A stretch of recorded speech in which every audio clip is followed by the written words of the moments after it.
Hello दोस्तों, स्वागत है आपका मेरे YouTube चैनल में। फ्रेंड्स, आज की वीडियो में मैं आपको जो 30 कमर होती है उस पैंट की कटिंग बताऊंगी। कई बार बिगनर्स को प्रॉब्लम होती है कि जो कमर कम होती है तो उस तरीके की पैंट की जो फिटिंग आती है परफेक्ट नहीं आती। तो यहाँ पे मैं 30 इंच की जो कमर है उसकी कटिंग यहाँ पे बताऊंगी और बहुत ही इजी तरीके से। तो यहाँ पे मैंने ये फैब्रिक लिया है। अब इसको सेम उसी तरीके से बिछाना है जैसे नॉर्मल पैंट के कपड़े को बिछाते हैं। सबसे पहले ये डबल फोल्ड है यहाँ पे, और अब इसको करेंगे 4 फोल्ड। जब भी आप पैंट की कटिंग करें तो उसमें क्या करना है, आपको किनारी वाला हिस्सा इसमें खुद की तरफ रखना है और बंद वाला हिस्सा इसमें सामने की तरफ रखना है। तो इस तरीके से इसको सबसे पहले 4 फोल्ड करके और अच्छे से बिछा लें ताकि इसमें सलवट वगैरह बिल्कुल भी ना हो। तो यहाँ पे इसको मैंने 4 फोल्ड करके बिछा लिया है। किनारी वाला हिस्सा इसमें मेरी तरफ है और बंद वाला हिस्सा इसमें सामने की तरफ है।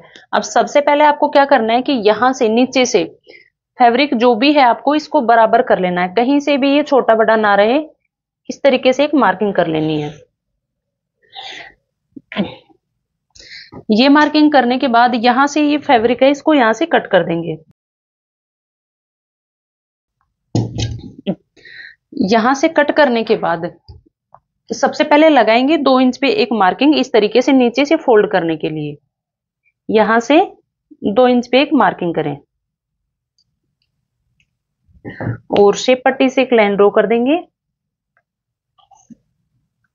ये आपको लेंथ में शामिल नहीं करनी, ये एक्स्ट्रा लेना है यहाँ पे 2 इंच। उसके बाद जो भी आपके पास पैंट की जो लेंथ है उस पे मार्किंग करेंगे।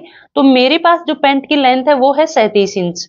अब आपको क्या करना है कि जो टोटल लेंथ है उसमें से 1 इंच यहाँ पे कम करना है, क्योंकि ऊपर जो बेल्ट और लास्टिक का फैब्रिक है वो इसमें अलग से अटैच करेंगे। तो वो करेंगे 2 से 2.5 इंच का। 1 इंच तो सिलाई में चला जाएगा और 1 इंच यहाँ पे बढ़ के आ जाएगा। तो यहाँ पे 37 इंच यहाँ पे पैंट की मेरे पास लेंथ है। तो यहां से इंच टेप को रखेंगे और टोटल यहाँ पे मार्किंग करेंगे, वो करेंगे 36 इंच पे।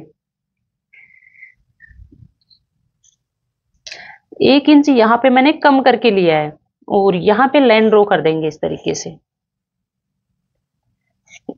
तो पहली जो जरूरत पड़ती है वो पड़ती है लेंथ की। लेंथ पे मैंने मार्किंग कर दी है। अब दूसरा आपको क्या करना है कि ये जो किनारी वाला हिस्सा है इसको लेंथ में शामिल नहीं करेंगे। इसको या तो आप ये जो किनारी वाला हिस्सा है इसको यहाँ पे मार्किंग करके अलग से निकाल दे, क्योंकि अगर इस पे सिलाई लगाते हैं तो पैंट में खिंचाव आता है और उसकी जो फिटिंग आती है वो अच्छी नहीं आती। तो इसको मेजरमेंट में शामिल नहीं करेंगे, इसको यहाँ पे अलग से निकाल दे। अब जो दूसरा मेजरमेंट है वो पड़ता है यहाँ पे कमर का। तो कमर का जो मेजरमेंट फिक्स मेजरमेंट है उसका यहाँ पे 4th हिस्सा करके मार्किंग करेंगे। तो यहाँ पे कमर का जो मेरे पास मेजरमेंट है वो है 30 इंच। तो 30 का अगर 4th हिस्सा यहाँ पे करेंगे तो वो होगा यहाँ पे 7.5 इंच। तो किनारी वाला हिस्सा निकाल देना है, यहाँ से 7.5 इंच पे इस तरीके से एक मार्किंग कर देनी है। उसके बाद यहाँ पे 1 इंच लेंगे प्लेट्स डालने के लिए और 1 इंच लेंगे यहाँ पे सिलाई मार्जिन के लिए। 3 मार्किंग कर लें और यहां से 1 इंच लेंगे डाउन, क्योंकि जो बॉडी मेजरमेंट होता है आगे से हल्का डाउन होता है। तो यहां पे डाउन देंगे इस तरीके से। इसको थोड़ा सा बड़ा कर देते हैं इस तरीके से। तो यहाँ पे 2 मेजरमेंट थे उसके अकॉर्डिंग मार्किंग कर लिए। अब यहाँ पे तीसरे मेजरमेंट की जरूरत पड़ती है, वो जो हिप का साइज कितना है उसकी। तो हिप का जो मेरे पास मेजरमेंट है वो है 34 इंच। अब 34 इंच का यहाँ पे 4th हिस्सा करेंगे तो वो होगा यहाँ पे 8.5 इंच। तो ये ऊपर वाली लाइन थी, यहाँ पे इंच टेप को रखेंगे और यहाँ पर 8.5 इंच पे एक मार्किंग कर देंगे। उसके बाद 2 इंच इसमें लूजिंग ऐड करेंगे। जब भी आप हिप के मेजरमेंट की मार्किंग यहाँ पे लगाओ तो इसमें 2 इंच लूजिंग ऐड करें। तो 8.5 का 2 इंच यहाँ पे लेंगे तो ये हो गया यहाँ पे 10.5। 10.5 इंच पे यहाँ पे मार्किंग कर दे इस तरीके से। और यहाँ पे मैं लाइन ड्रॉ कर देती हूँ एक। तो सबसे पहले यहाँ पे एक मार्किंग कर देंगे। मार्किंग करने के बाद आपको क्या करना है कि यहां से इसके सिद में एक यहाँ पे लाइन ड्रॉ कर देंगे इस तरीके से। और इस लाइन से क्रोच एरिया किस तरीके से निकालते हैं बहुत इजी तरीका बताऊंगी। ये जो सीधी लाइन है इससे अंदर की तरफ 1.5 या 2 इंच पे मार्किंग करें इस तरीके से। और शेप पट्टी से इस लाइन को इससे मिलाएंगे। ये अंदर की तरफ डाउन देते हुए इसकी मार्किंग करते हैं इस तरीके से। तो यहां पे मार्किंग तो कर दिए, अब एक मार्किंग करेंगे यहां बिल्कुल बीच सेंटर में इस तरीके से। और अब यहां आप या तो फ्रेंच कर्व की मदद से गोलाई दे या फिर आप इस तरीके से हाथ से भी इसमें गोलाई बना सकते हैं इस तरीके से। तो क्रोच एरिया निकालने का मैंने बहुत इजी तरीका बताया है। जो मतलब यहाँ पे मार्किंग करी थी उसी के अकॉर्डिंग यहाँ पे मार्किंग कर ले। उसके बाद यहां से अंदर की तरफ 1.5 या 2 इंच डाउन दे और ये लाइन यहाँ पे मिला दे और उसके बाद यहाँ पे इस तरीके से गोलाई दे दे। फ्रेंड्स, अब जो जरूरत पड़ती है वो पड़ती है यहाँ पे थाइज के मेजरमेंट की। जो थाइज का मेजरमेंट मेरे पास है वो है 22 इंच। तो यहाँ पे हाफ करके यहाँ पे मार्किंग करेंगे इस तरीके से। तो 22 का हो गया, यहाँ पे हाफ करेंगे तो 11 इंच पे मार्किंग कर दे इस तरीके से। अब यहाँ पे जो पांचवा मेजरमेंट की जरूरत पड़ती है वो पड़ती है बॉटम की। तो बॉटम आपको जितनी भी रखनी है, यहाँ पे थाइज ली है सबसे पहले उसी के अकॉर्डिंग मार्किंग करें। थाइज ली थी यहाँ पे 11 इंच, तो एक यहाँ पे 11 इंच पे मार्किंग कर दे। उसके बाद 11 इंच का जो हाफ होता है उस पे मार्किंग करें। तो 11 इंच का आधा करेंगे तो ये हो गया 5.5 इंच। 5.5 के बाद जितनी आपको बॉटम रखनी है, जैसे मेरे को यहाँ पे रखनी है 7 इंच, तो इस लाइन से 3.5 इंच इधर की तरफ मार्किंग करेंगे और 3.5 इंच इधर की तरफ मार्किंग करेंगे। इस तरीके से अगर मार्किंग करोगे तो ना तो पैंट के आसन में खिंचाव आएगा और जो बॉटम है बहुत ही परफेक्ट बनेगी। अब आपको क्या करना है कि शेप पट्टी से इस तरीके से मिला देना है, यहां से यहां तक। और इधर वाली साइड भी ये जो लाइन ड्रॉ करी थी यहां से यहां तक इस तरीके से इसको मिलाना है।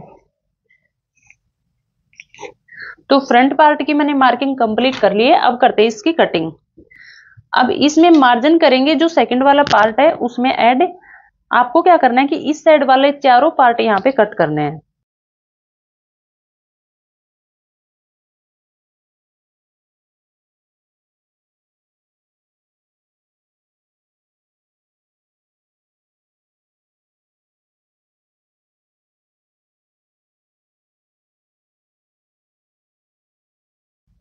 तो यहाँ पे कटिंग मैंने कर दी। अब आपको क्या करना है कि इसको इसी तरीके से रखना है और ये वाला पार्ट है इसको इस तरीके से ओपन कर देंगे।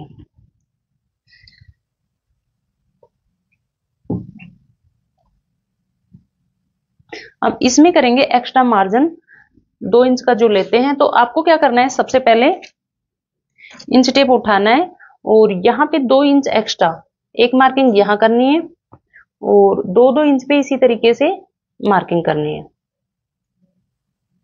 अब यहाँ पे बिल्कुल सेंटर में 2 इंच से देखे कहां पे हो रहा है, इसी के अकॉर्डिंग मार्किंग कर दें। और नीचे भी इसी तरीके से 2-2 इंच पे मार्किंग करते हुए निशान लगाएं। और इसी के अकॉर्डिंग यहाँ पे इसकी कटिंग करेंगे।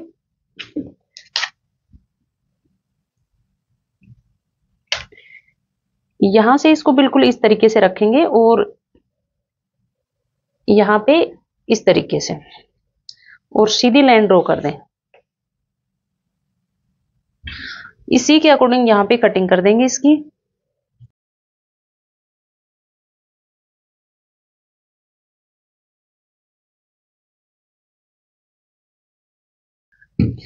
तो फ्रेंड्स, यहाँ पे कंप्लीट पैंट की कटिंग कर ली है और अब इसकी पॉकेट किस तरीके से कट करते हैं वो भी मैं आपको एक बार दिखा देती हूँ। तो ये जो फैब्रिक बचा है इसमें से करेंगे पॉकेट कट। तो पॉकेट की जो लेंथ होती है वो होती है यहाँ पे 13 से 14 इंच। एक नॉर्मल जो पॉकेट की कटिंग करते हैं मैं ले रही हूँ 14 इंच। 14 इंच पे एक मार्किंग कर लेंगे इस तरीके से। उसके बाद यहाँ पे जो चौड़ाई होती है वो होती है 6 इंच। तो एक यहाँ पे 6 इंच पे मार्किंग कर लेंगे इस तरीके से।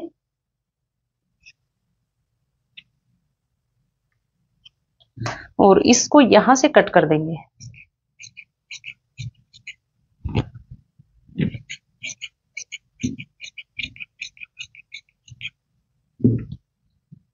कट करने के बाद इसमें हल्का सा यहाँ पे राउंड शेप में गोलाई देंगे। इसमें ज्यादा नहीं देते यहाँ पे, हल्का सा राउंड शेप में गोलाई देनी है यहाँ पे, इस तरीके से।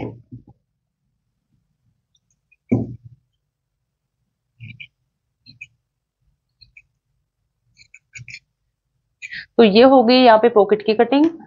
तो फ्रेंड्स यहाँ पे पैंट की कंप्लीट कटिंग मैंने बता दी है। और अगर आपको स्टिचिंग की भी वीडियो देखनी है तो मैंने मेरे यूट्यूब चैनल पे पहले भी कई सारी वीडियो डाल रखी हैं।